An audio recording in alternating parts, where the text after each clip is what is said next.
আসসালামু আলাইকুম সুপ্রিয় ভিউয়ার্স, কেমন আছেন? আশা রাখি আপনারা সকলেই ভালো আছেন।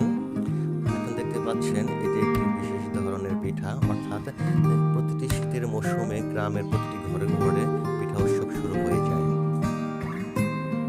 আর এই শীতের মৌসুমে এই পিঠা উৎসবের সময় অনেক রকমের পিঠা তৈরি হয়ে থাকে।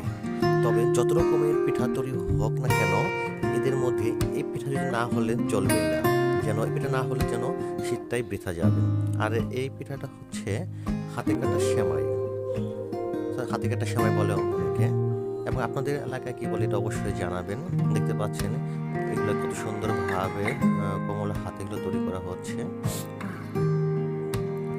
সুন্দরভাবে এখানে একদম লম্বা আকার, এটাকে কি বলে এটা আমার সঠিক জানা নেই, লারা বা অনেকে লারা বলে। এখান থেকে অতঃপর এখানে দেখতে পাচ্ছেন এখানে খাঁটি গরুর খাঁটি দুধ জাল হচ্ছে। এখানে পর্যাপ্ত পরিমাণ জাল হওয়ার পরে এখানে দেখা যাবে যে এখানে এক প্রকার খাঁটি গুড় ব্যবহার করে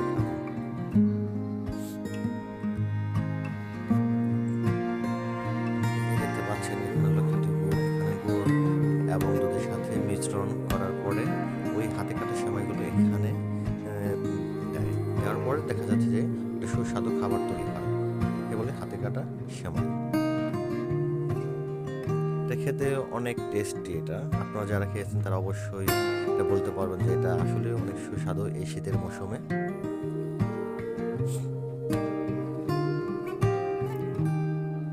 আপনারা একবার হলো এভাবে তৈরি করে খেয়ে দেখতে পারেন যাদের এলাকায় এটা